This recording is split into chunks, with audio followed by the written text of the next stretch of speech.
Welcome back, everybody. I'm Brimstone, and of course, I've got Pro here with me. I'm still getting, here we go, right side. Yeah, I got, just about.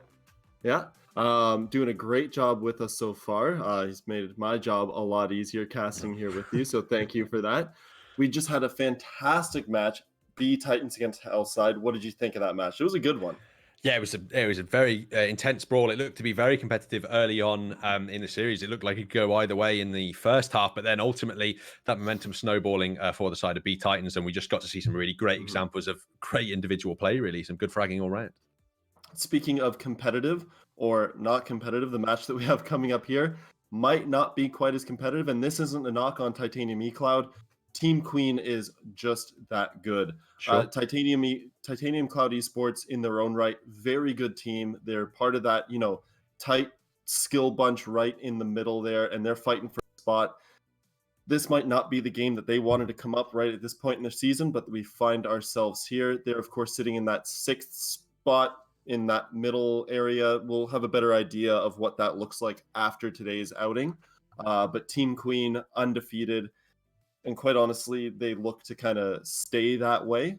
But did we want to? Let's go over the rosters really here quick. Sure. Get you kind of introduced to these teams, get an idea of who's playing for what team.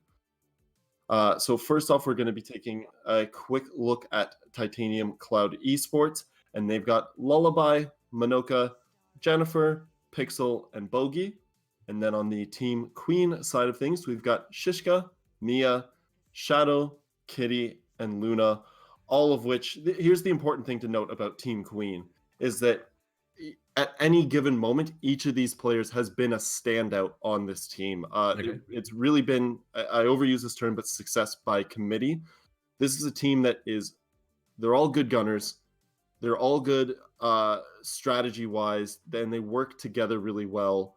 Their intel, their communications, everything. And this is why we've seen them go undefeated so far in the season, is just how they're able to take the skill that they have as individuals, but really put together a really, really effective team effort. And I think that's what's going to give Titanium Cloud Esports a run for their money, is even if they're able to do the same, and they have to, it's just probably not going to be at the same level that Team Queen is going to do it.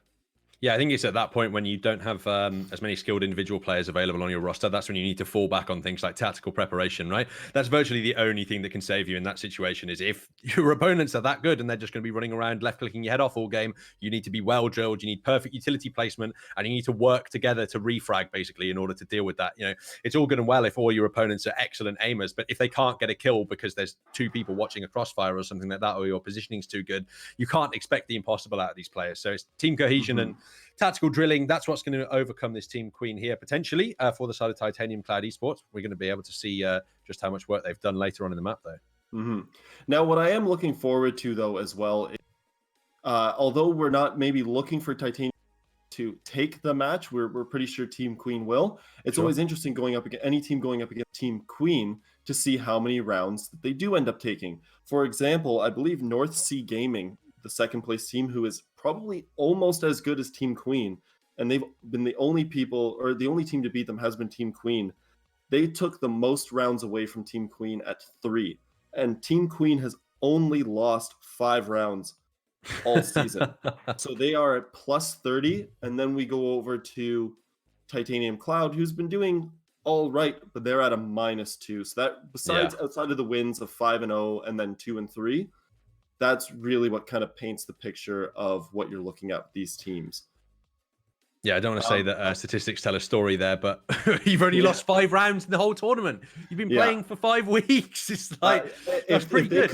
If they combined all their rounds, they still haven't even lost a game. Yeah, exactly. But what we will do here is we'll switch over quickly into the map ban stage, if you want to take care of that for us, Brutalis. Yep, so I can talk us through the bans for you here that are about to come through.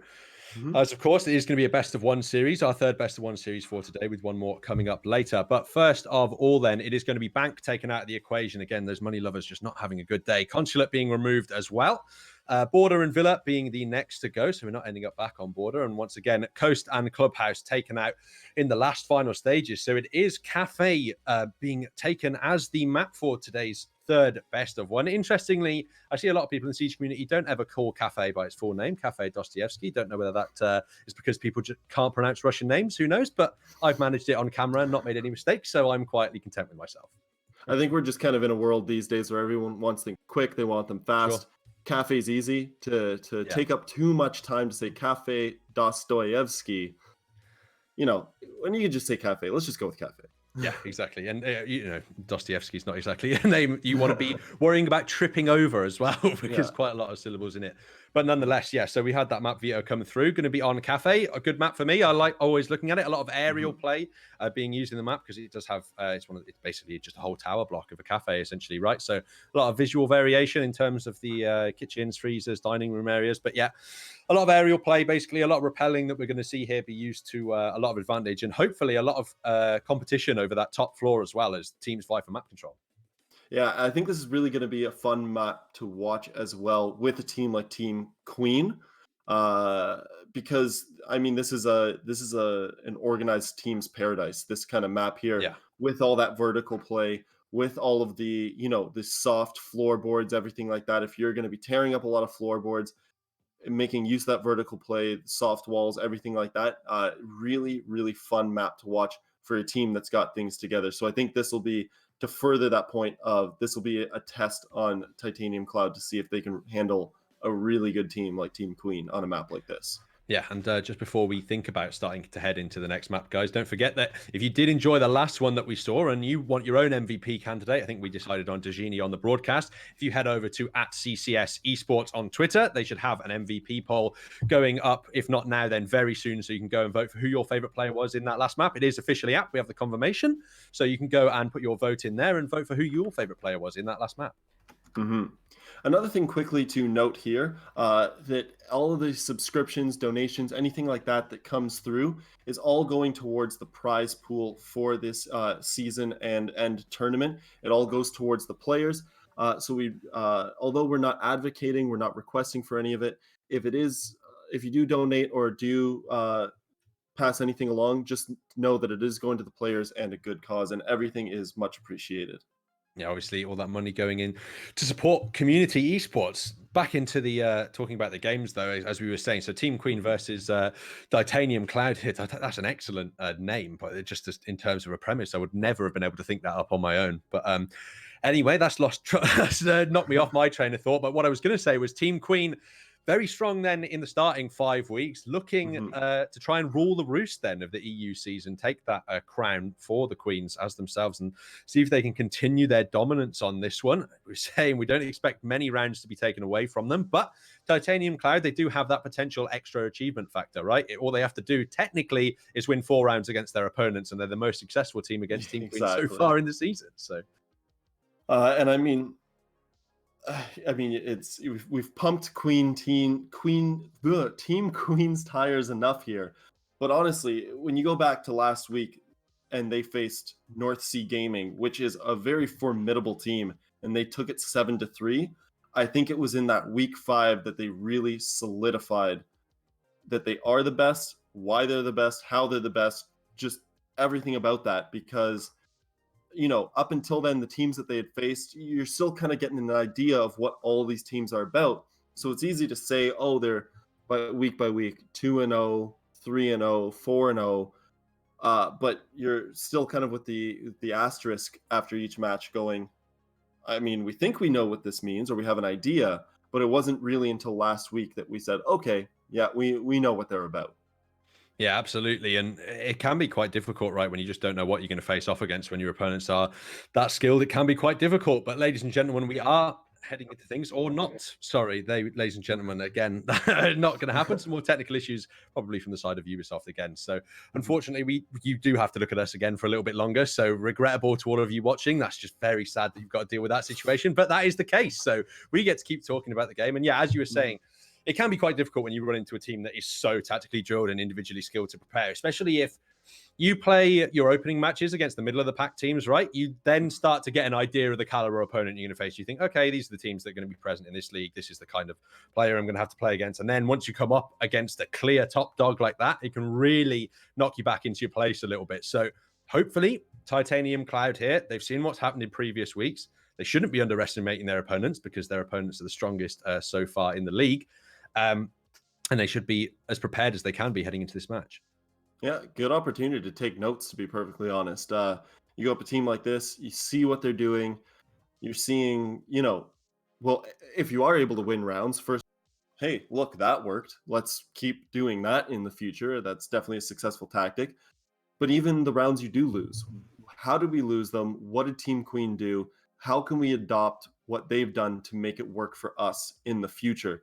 Because the last thing I think Titanium Cloud wants to do here is walk away from this loss feeling down about it, because it's expected that you're probably not going to walk away with the W here. So from this point on, we know this one's going to set us back. Let's move forward to the rest of the weeks and make sure that we're collecting those wins to hopefully secure that 4th spot for us here. One thing I do want to quickly ask you about here. Sure. You're a bit more experienced on the play of the game than Emphasis I am. On here. a bit. Just a bit. When we do get into that ban stage for the operators, are there any operators? I hate saying what do you think will happen. Sure. When you're playing, what do you like to see removed or not removed, either or? Well, I'm playing what I like to see picked in immediately. I want that power to Chanka pick, first pick basically on the defense. That's what I like to see from my teammates and my opponents. It shows that they've just got an unbridled level of confidence coming into the game, and they're just willing to pick that operator to you. But yeah, no, I mentioned a little bit before. I'd say in terms of personal favorites for me, I like the DMR characters or operators rather. I just like the single shot rifling. That just suits my playstyle a little bit more. I'm happy to see in terms of what operator bans are actually going to happen in this map. I'd like to see ones that favor more of a matchup we had in the second map we had today, right? We saw the defenders were a lot more active. There was a lot more roam play going on. So I'd like to see a lot more of those operators left in as opposed to the anchorage. That's just purely because, though, I've seemed to find you find more interesting frags like that and more happy lurk play potential. Now, specifically, I mean, we always see picks like Mira, Echo on defense. Those are common ones as well. But lately, we've actually been getting some, not just this week, not so much this week, but in previous weeks, we've been getting some unconventional picks still within the realm of, you'll never see the completely random ones. They're never going to ban a Tachanka on defense because people shouldn't be taking. I would. I'd be but sometimes you do see some of the less common ones. Maybe on offense, you'll see like a Monty ban. Or sometimes the outside, you do see if a team really wants to try and do a pointed attack at another team. I've seen things like Thatcher bans as well. Not as common, but sometimes if let's say you're Titanium Cloud and you've been watching VODs on Team Queen and you say, hey, they've been doing things one way over and over. How can we mess with them? I'm not saying, I can't remember off the top of my head if they commonly use Thatcher. So I'm just using that as an example. But let's say they feel like Thatcher is, a centerpiece to their offense. Maybe we do a pointed attack and get rid of them, and maybe try to, if you're Titanium Cloud, help yourself before the match even starts, if that makes sense.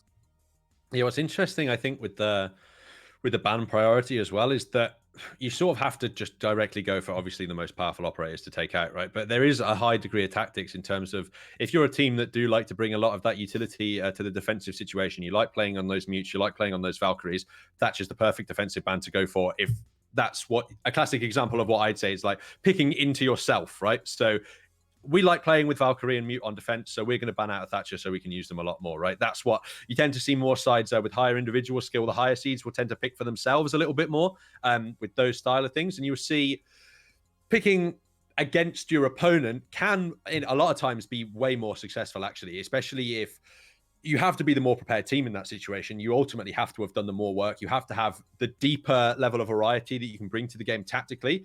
But once you have that depth and variety, if you can specifically ban operators and pick operators against your opponent's weaknesses, because you know that your fundamental strengths are strong enough to allow you with the added advantage of picking against them to carry you through the round, then that can be really important and successful as well. So again, at the end of the day, for me, it comes down to the level of tactical preparation, being able to influence the options that you have available as an attacker or a defender.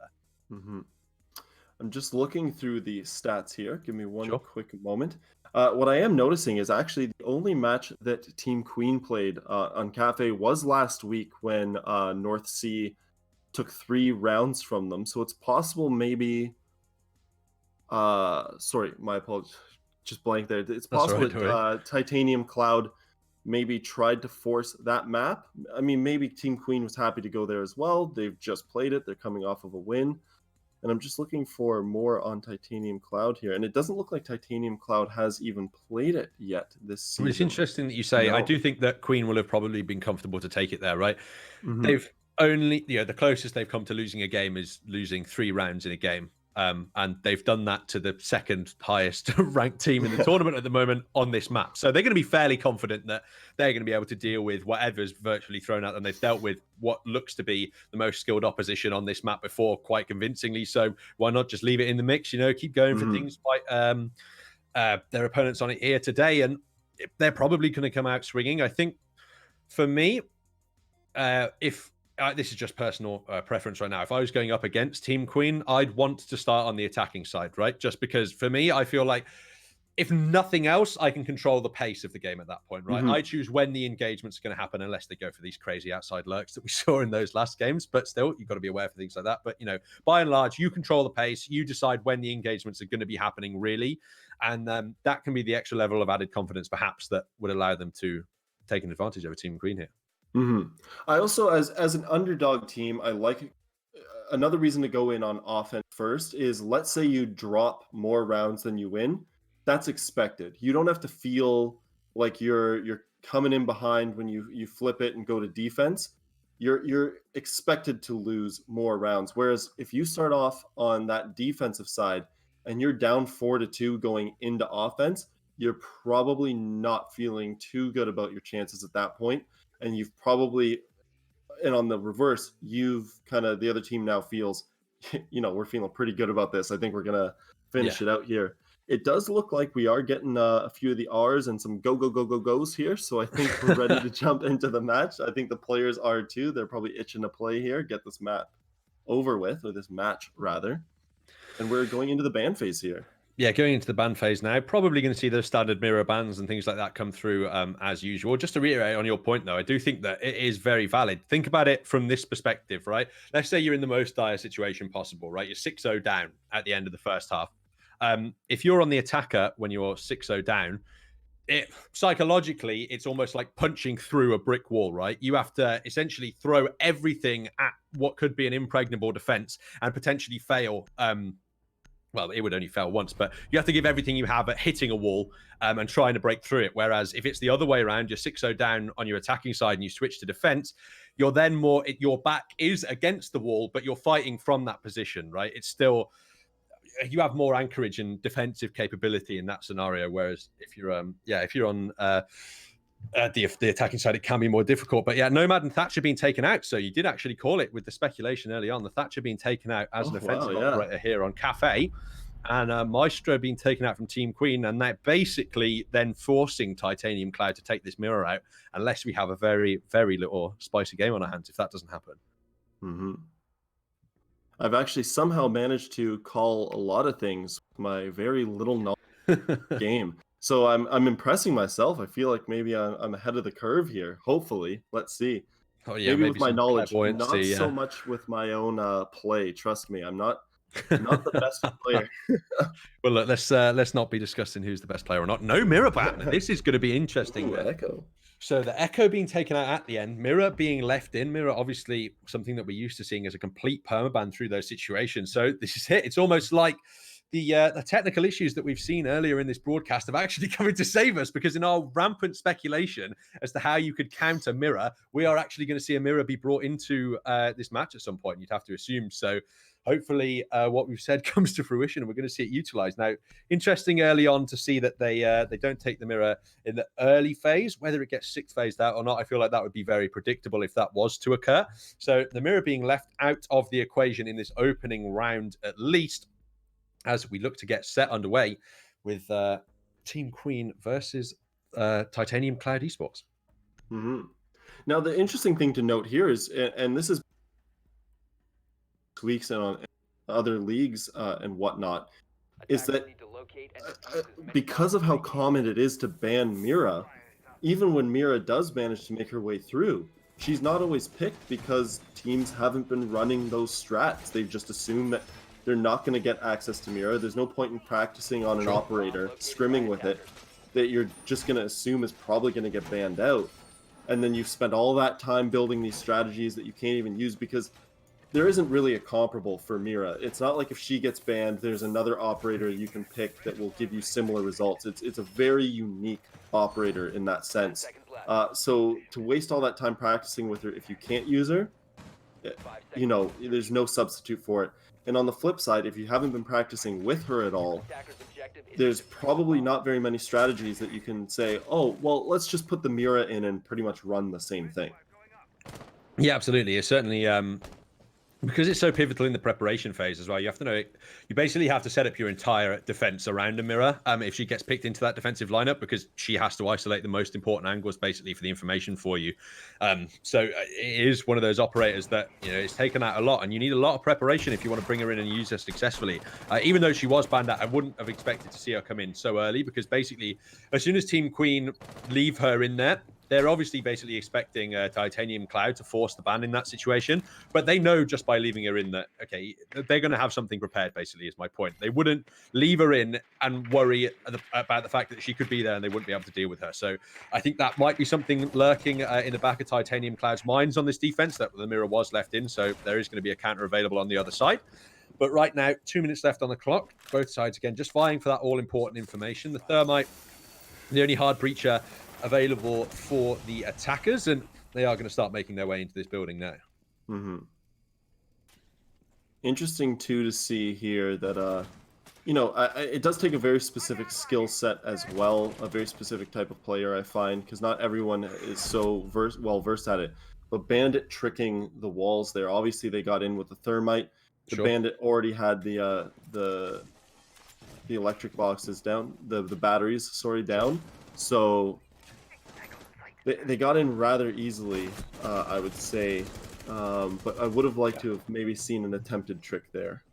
Yeah, early pressure now on these defenders as the opening 3 frags go the way of Team Queen. Absolutely, at the moment, you were saying that they could all turn up individually, and they've certainly done so at the start of the round. Just a Smoke and a Doc left alive, not necessarily the worst players to have available in those clutch situations, especially just in terms of pressuring time. If anything, the ACOG not able to be utilized. There is a very nice counter headshot from Luna.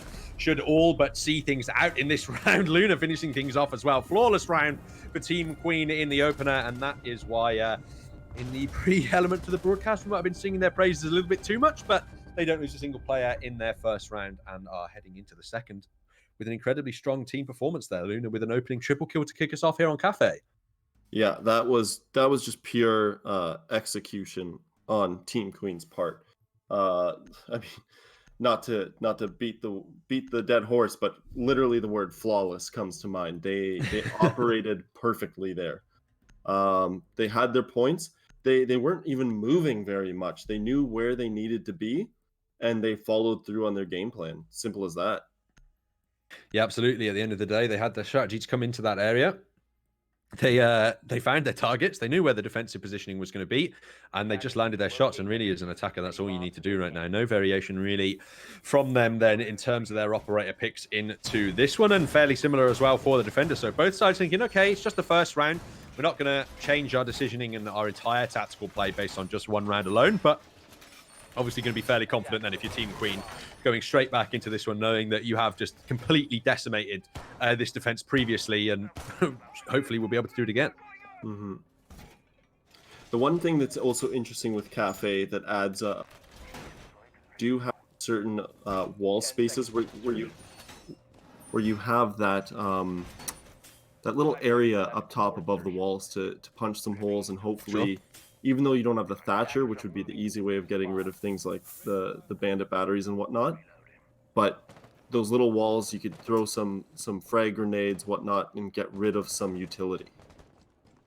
Yeah, absolutely. As well, the utility is what it was really important in late round situations, because utility is important to force players out of their positions as an attacker, right? You need to use it as a defender to delay your opponents if it's not damage dealing, right? And to eliminate the low HP players if you're lurking as a defender. And as an attacker, you need to use the utility to get the CTs out of their entrenched corners. You know, you have all of this equipment available in this game that you don't have access to in other games. Deployable shields, barbed wire. You can reinforce your positions actively and hold them in the defense. And that's why you need the utility to force players out here. Now, Lullaby, she's going to be trying to contest early on towards this window. And so far, she's going to be allowed to live. And he's actually going to find a kill for herself there onto Shishka as well. So good play from her in order to find that one, but we just see the Ash now taking out those bandit utilities there, making sure the batteries are eliminated. And oh, that's a very difficult shot to try and land, and she's not able to do it, unfortunately. The reverse repel, so hard to counter. There's very not much to see at all. And Luna, once again, going big in this game, just has the positioning, denies the counter lurk from the defenders, leaves us now in the 2v4 situation. And once again, things start to go wrong for Titanium Cloud. Start to claw it back, though, with one kill of their own, back in the 3v2, but the advantage still firmly in Team Queen's favor. That's got to feel good, making sure to take out someone like Luna, because she's so hot on the gun that, you know, you could be thinking to yourself, we may have our strategy down, but you know that you can't even give up a split second to a gunner like her. Ooh, okay, that's a nice and active kill there from Manoka. Finds the headshot onto Toxic Kitty, leaves us in the 2v2 situation. Winnable now for Titanium Cloud as Shadow follows up as well. Team Queen not having the early run through things, or sorry, they are having the run through things that we would be expecting of them. Left now onto Jennifer in the 1v2 situation. Can't find anything, unfortunately, with the smoke weapon available. Has to use the SMG there as a secondary because that shotgun just not effective at the range. So looked a little bit dangerous for Team Queen there at some point, but good recovery towards the end and good late round consolidation. Definitely, I'd say a good pushback by Titanium there. They definitely showed up a lot more on that round than the previous round. But at the same time, Team Queen also still seemed to keep their cool, press on. They didn't seem to panic and try to change up their game plan. They still followed through, and they still came out on top there. Yeah, absolutely. And that's just a prime example, right, of showing the potential higher team discipline there. They just keep their cool in the situation. Things start going wrong, but it doesn't matter at all. They can just keep their cool, land the shots. And interesting to see Luna baiting out the sick face pick there with the glass. Obviously, wouldn't ever expect that to be taken in. Rarely see a Glaz, to be honest, at the top tier competitive play. Struggling to think of the last time I saw one. Situationally useful operator, situationally being the word emphasized there over useful, but nonetheless, the standard pick once again coming through from Team Queen. If it ain't broke, don't fix it. Meanwhile, though, for Titanium Cloud, they're also taking that to heart, but to the inverse effect, they're swapping out an operator for themselves to obviously deal with this new defensive situation in the kitchen.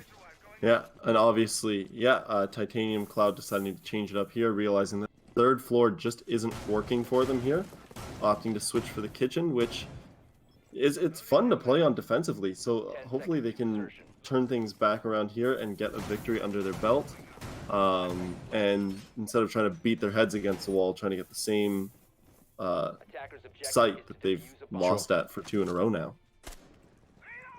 And as well, I think that something that might be a little bit of reprieve for Titanium Cloud is that they really don't have to so actively contest that top floor anymore. The 2 rounds in a row, they're just very intense fireflights over that top 4. Luna just doing a great job of finding the opening entries on those angles and just decimating that top floor defense. So they're perhaps going to be happy that they are now down in the kitchen and able to take some more refreshed defensive angles. But Lullaby going to fall down very early for TCE. Thankfully, the Doc alive and ready. That's why they're going to pick that operator into these situations when they know their opponents might be counterpicking potentially strongly. But nonetheless, it's Luna to start aggressively lurking early on, landing these headshots. She's so good right now in this game. Her rifling play is absolutely amazing. She's finding these opening picks nigh on every round at this point. Very good heads-up play from her and gives her team the advantage once again. Yeah, she knows these angles. She knows her sight lines. She's hitting them. So not only is her aim good, but she's making it easier on herself as well. She knows where people are going to be coming from, and she's got a good sense of what's going on. Yeah, absolutely. Opening frag does give her team the man advantage. She finds the info as well, the follow-up on the drone, despite the fact that Pixel gets the trade up. But look at this aim! That's an incredible shot. She's on for the triple, and she's done it. Oh, my word, Luna. That is an incredible passage of play right now. Toxic Kitty finding Lullaby as well, but 3v1 situation now in favor of Queen. Jennifer, once again, left on her own with that smoke. She does have all of the smoke grenades available, the remote gas available to herself, but just that SMG-11 and the shotgun, surely hopes are not high, especially when the aim of Team Queen is this hot, and you've got to be anticipating that she'll do what little she can. Does land a very nice follow-up headshot, though, onto Luna herself. Brings us in the 2v1. She doesn't know that she has the lineup there on the player, unfortunately. Now, that info is going to be given away, but the thing is that there is someone in this room, but there's another player lurking around as well. Now, this counter-utility stopping Jennifer from being able to deploy these gas, and eventually Team Queen do close things out after that information is given away. Shadow just closing things out there, and commendable play for Luna. Very nice triple kill. Yeah, you can almost argue that wasn't even poor play on Titanium's part. That was just Luna coming in and getting 3 kills very aggressively there and just throwing them off kilter.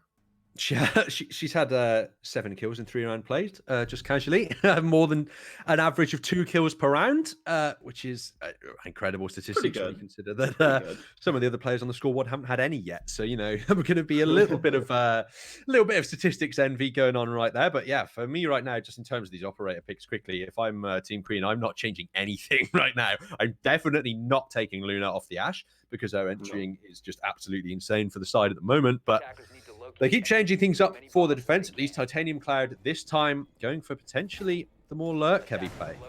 Sticking with the kitchen here, there must have been something they obviously liked about their play there.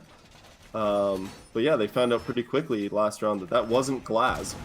That was, in fact, Ash.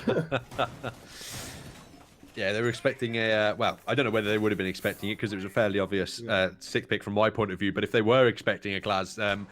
you're expecting a very slow fat man with a big sniper rifle to be crawling around corners, and instead you have one of the fastest characters with one of the most renowned small hitboxes in the game just darting around and messing up your whole defense. So they're going to be slightly more aware that that's going to be coming in at this point. The Thermite again available for that hard breaching on the attackers as they look to be positioning in once again, but I wouldn't be expecting anything other than Luna to be getting her information early with the drone, which she does well as well. That's another commendable feature to her play. She's always scouting out with the drone before finding these kills, getting the info and then pushing in. She's not just pushing blind. Finds the info, gets in early, gets the opening kills, and then the round's basically won for Queen at that point. So this time, I do like it from Titanium Cloud, holding much more aggressively. That positioning is going to be given away, and we are going to be looking at Luna potentially facing here early on to spot the one player out. Does well on the trigger discipline, not to switch over and go for the nigh-on impossible frag there. She's just going to hold down the angle and make somebody re-peek her, essentially, but just not going to happen. They're too afraid. She keeps going for these really difficult shots. We know she can pull them off, looking for the feet as well, just trying to deal any damage she can, trying to shred through this Titanium Cloud defense at this point. The rest of the utility starting to be deployed at this point. The grenade's going to be ineffective due to the Jaeger defense still being available within the bomb site right now. Pixel under a lot of pressure in this site. She has to defend the Vigil on the lurk as well, potentially trying to deal with this offensive play. And remember, the longer these Team Queen players stay outside of the kitchen right now, the more effective that lurk could potentially be. Pixel not getting tagged down to dead just yet, only down to 40 or so HP remaining left alive, but it's chaotic. Luna straight in the sight though. She's pushed really early on, 1 minute 30 seconds and more left on the clock, but she's already in here right now, waiting for a team to hopefully be able to get the diffuser. Snaps onto another head, huge double. Surely that smoke canister is going to put her out of the round, and it is, but it looks like Team Queen all set to do things right now. Bogey in a great position to try and do something, but in the 4v1 it's just impossible. Team Queen close things out, and the individual play just looking too strong at this point. Yeah, their play is just so decisive. They know what they're going to do. At no point has it seemed Team Queen has second guessed any of the decisions they're making, or it seems like they're like robots. They're going in, they know what they're going to do, and then they just do it. And there's nothing else to say about it. That's just what happens. Luna's up to 9 kills now in 4 rounds, still holding on to that above 2k. Yeah, that's so impressive. 2kd. That's a really impressive stat just to bring into the opening considerations of the game, right? Even when you consider that we obviously did expect this to be a little bit of a stomp at the start. At least I did, because I'm slightly less aware of the league as you are. But clearly, you were well more prepared in what was going to happen. You knew Team Queen were going to come out and just kick things off with some absolute dominance right now. And you can just see the confidence difference between the two sides, right? Team Queen have won 4 rounds in a row. Why would they change an operator? Because they are just winning comfortably every round. Meanwhile, Titanium Cloud struggling to do anything. And more importantly, I would say, is that Team Queen are winning the rounds earlier, it seems like, every time. Specifically in that last one, they were in that site with well over 1 minute 30 seconds left to go. There was, I think it was nearly 1 minute 40 left on the clock by the time they were even pushing in. So going in just early, not even having to force out all of that utility from the defenders. And when that starts happening against you, that's when you need to start being very afraid to defender, because that shows that Team Queen are stopping respecting you, basically, because they know they can just get in early and land the shots. And once they stop respecting you, unless you can reply with some pretty hefty individual aim of your own, they're just going to walk all over you at this point. Yeah, and part of their togetherness too. I even love the layout here. You have the 2 soft breachers with the great gun in Ash, not that there's a knock on Sledge's gun either. You've got the gridlock for that kind of the control of the area where you've been. You're throwing down tracks behind you, making sure that no one can rotate around you. You've got the IQ for the utility destruction and somewhat, you can argue as well, intel gain. And then, of course, your classic thermite hard breach. It's like they've got all of their angles covered with that composition. And as long as they remain with good communication and people aren't dying, you've got a full team there that's very hard to argue with. Yeah, absolutely. Now, this time, obviously, because of the defending sites being changed, Team Queen having to spend a little bit more time thinking about what they are going to be securing at this point. Lullaby once again falling down on that top floor. She obviously does have to try and contest up here, but there's just nothing you can do at that point, right? The Team Queen offensive tactics just seem to be too strong. Bogey stuck in here as well, because Manoka's also trapped in somewhat of a corner.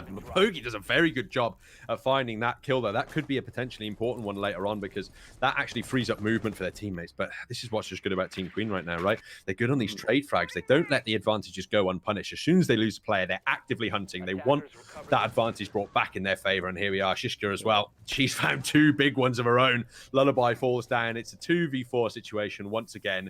It's a smoke and a dog once again. And, you just have to start feeling sorry for these players at this point. It's not necessarily their fault. They can't control the fact that they're okay, Pixel.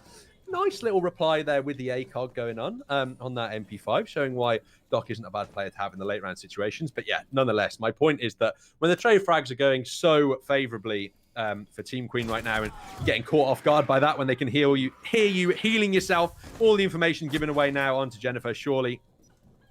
She is just about to fall. Does go through the wallbang, but can't land it. Team Queen get their 5th round on the board right now, and they just look like an unstoppable force in Rainbow Six Siege at the moment.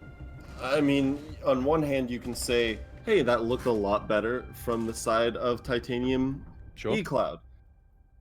Or Titanium Cloud Esports. But eCloud, that's going to be the new product. We've already got e-beers coming from CLG, so maybe we can get our eClouds coming in now. E-vape.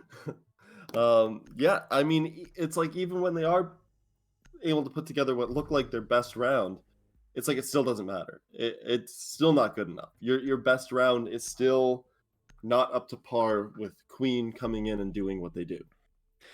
Yeah, absolutely. They are really showing that they are currently the rulers of this map, at least, as we head into the final offensive round for Team Queen before the sides are switched over. But it doesn't look like we're going to spend very much time in the second half of this game right now, at least. Not unless Titanium Cloud can come up with some very impressive variation to their defense at the moment. Right now, they're just... I mean, they are literally just getting aimed off the server. You were right in saying it doesn't necessarily look like Titanium Cloud are making these huge blunderous plays. It's just that, I mean, even when I'm seeing some of these kills, I'm astounded that they're occurring, because the reaction times at which they're occurring and the accuracy at which the shots are being hit is just phenomenal. Yeah, and at the same time, the rate that they're happening at, this isn't luck. That's skill. That's happening for a reason. Like Luna, some of those, I mean, the one that just keeps recurring in my mind is the one in Kitchen.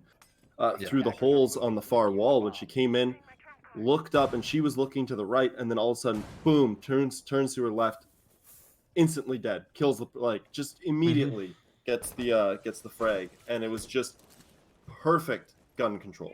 Yeah, quite literally pixel perfect play. Just unfortunately not coming from the player Pixel in the server. Luna mainly though, just with these just incredible entry fragging potential. You do have to commend Bogey for that last round as well. She did have a valiant effort attempting that defense, but couldn't ultimately do very much at the end. And once again now, we are seeing Titanium Cloud. They are committing to the fairly standard defensive setup with a couple of lurkers about going in to rotate around, see what they can find. And again, the sound information is what's going to be really important for these players. They should be expecting on the defense that there are going to be these players basically just running in and looking to left click on your head. So you got to hold these angles quite passively, I think, and try and bait them into these crossfire situations in order to find success. The top floor, completely uncontested by Titanium Cloud, electing instead to focus all of their defenses on the second one, at least early on in the round. And, well, that's Toxic Kitty finding Lullaby once again. I'd really like to see a statistic of how many times Lullaby's been the first player to go down in a round, because it's been quite a lot for my money in this map so far. Do you think it's interesting in that scenario not to opt to have a roamer up top, or do you think they just figure if we have one person out on their own, they're as good as dead, and it's like putting us that's at what that's what, if it was me, that would be my mentality. I'd be playing much more passive against this queen side at the moment, because in the roam versus roam battle, the higher individual aim is going to win, right? So I'd much rather take the fights where I can force people into crossfires. That's just me personally though. And the trade frags are beginning to come through once again, but another Titanium Cloud player in the form of Bogey has been knocked down through that spray, and the Doc not available for the ranged revive either. So again, just that extra defensive pressure being applied right now onto Titanium Cloud. The Legion traps are down. There are quite a few goo mines about, so maybe some angles being closed off, but a potentially very important kill. The Luna falling early on. We know that she's been very important so far, but again, just because she's been the most individually impressive player just from the eye test, right? Even when she's not in this round, we're seeing a prime example of it now. The rest of her team are just still cleaning up these frags, right? Just because she's not the only one running in and getting 3 or 4 frags in a round doesn't mean that the rest of her teammates can't get one apiece. Very interesting here from Monoka. She pushes out on this angle. She's going to see a lot of players and can't, just pushes the wrong place at the end. Unfortunately, gets taken down there by Mia. Leaves us in the 4 versus 2 situation. Bogey on absolutely nothing, taken down as well. And Jennifer, unfortunately, with the smoke, last player alive. 1v4 situation. And this is about to be the clean sweep offensive from Team Queen, unless we witness one of Esports' great miracle plays. Let's see. Time pressure then for Jennifer. 3 players still to find. Gets the first on the staircase, but what more can she get? That is the question. Now, the info given on 1 second player, but she doesn't want to tunnel in on that info too much. Perhaps as time continues to run down, she knows that the sledge has got the hammer out. She's looking for the melee kill here. The BM potential could be absolutely huge. It's coming through nearly, but the shotgun closes things out at the end. The time not there though, surely yet. We're looking a little bit dicey, but the time wouldn't have been there for the diffuser either, I don't think. So the BM attempted from Queen, but not coming through in the end there. Toxic Kitty saying she did indeed try, but unfortunately to no avail. Nonetheless though, her side get an absolutely flawless offensive side of things as the sides are now switched. That was some confidence right there on on Sledge's part. Yeah. They know they've got the victory. Why not try to go for the Sledge kill, right? Oh, look at this shadow as well. This is the this is what I mean about you overhype players that have the individual impact flashy plays, right? But you have players like Shadow that are just these quiet fraggers, right? She's been basically instrumental in getting all of these trade frags throughout the entire map, right? Whenever they have situations where they're losing players early on, it seems to always be Shadow is like that recuperation, if you see what I mean. So let's say they get the opening picks, which they have been doing normally, but then Titanium Cloud are there for the refrags. They bring it back into a 4v4 or a 3v3. It seems to me in these rounds that it's Shadow that is then in that situation. After the opening picks have been garnered, she's there to reaffirm the advantage. If they get players traded out, she's there for the refrag, helping out her own stats as well. 11 kills for herself in 6-round plays. She now is the only player, or not quite sticking with that 2.0 KD, but sticking very close to it commendably as well. And well, from the side of Titanium Cloud, there is a fuse on the board. So maybe some very lucky early kills going to be found, but surely against this Jaeger, it won't be as effective. And quite a British defense going on from Team Queen, picking up both the smoke and the mute. Yeah. Now, forgive me. I had my head down. Was the Fuse a straight up pick, or was it a 6th pick into the Fuse? You're gonna have to excuse me as well because I was so wrapped up in what I was saying, I wasn't focusing. It happens. I would probably assume that it was the main phase pick in that last one personally, just because well, I don't know why. I don't know what you benefit from 6th picking into a Fuse is, if you see what I mean, right? Other than you do have that shield potential, I guess, if you are operating on that shield Fuse, you have that pushing availability, but I don't know. I would assume it would have been brought in early on because, again, if you just want a shield, then Monty is available. He wasn't banned out in the ban phase, so again, I don't see too many advantages to 6th phasing him out in that situation. Maybe just the element of surprise with the boom, boom, boom, boom, boom. Yeah. Yeah, exactly. Always, perhaps try and shell shock their opponents with the explosions going on around them before anything happens, but. Just really interesting from Titanium Cloud right now is they're on this roof with nearly a minute into the game. Now, Luna's found the opening frag once again, which is very impressive, but Titanium Cloud haven't broken any of the hatches yet. And there's still a minute left to go, so they haven't even tried to commit to taking this top floor. They're just showing so much respect to their opponents right now, and you can clearly see why. The Fuse taken down after deploying a couple of detonation charges, but not ultimately able to find too much in the end. And you've got to expect Queen to be absolutely ironclad on this defense here. We are seeing the Lion drone come into effect as well, and that could potentially diminish some of the rotational play from Team Queen, but it just looks like at that point, they're just too drilled to fall for it, really. Now, just to quickly jump back here, talking about the play. Ooh. Yeah, I was going to say, very nice kill there from Toxic Kitty. I mean, Toxic Kitty there as well. Shadow. I mean, is it that... Nice little double kill, sorry, from Toxic Kitty in that situation, leaving Pixel in the 1 versus 4 now. And she has used that Lion drone, sorry, to try and force some more space for herself, but can't do so. Team Queen are just going to lock it out then. 7-0. Toxic Kitty getting a triple kill of her own at the end of that map. Clear and evident domination there. For the side of Team Queen, as you were saying, we expected basically coming into this map, and commendable play from them, some excellent entry fragging and refragging, and clearly showing why they're the most dominant team in this EU season so far. Yeah, I mean, we talked so much about Luna at the beginning there, but like, I mean, look at the numbers. Luna 10, Shadow 12, Toxic Kitty 8, and Mia and Shishka, by no means were their lack of kills skill related. They had other motives and other things that they were taking care of. Did my eyes deceive me there? But did Shadow not die for that entire map, or did she only die once?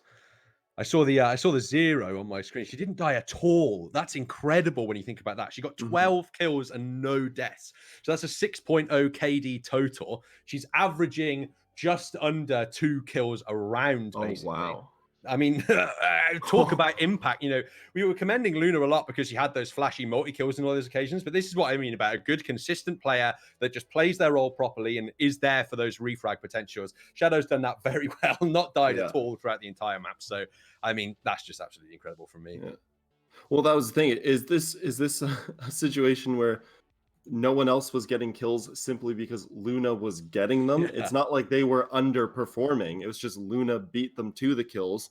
The role that she was playing was someone, she was out there first, going after the kills.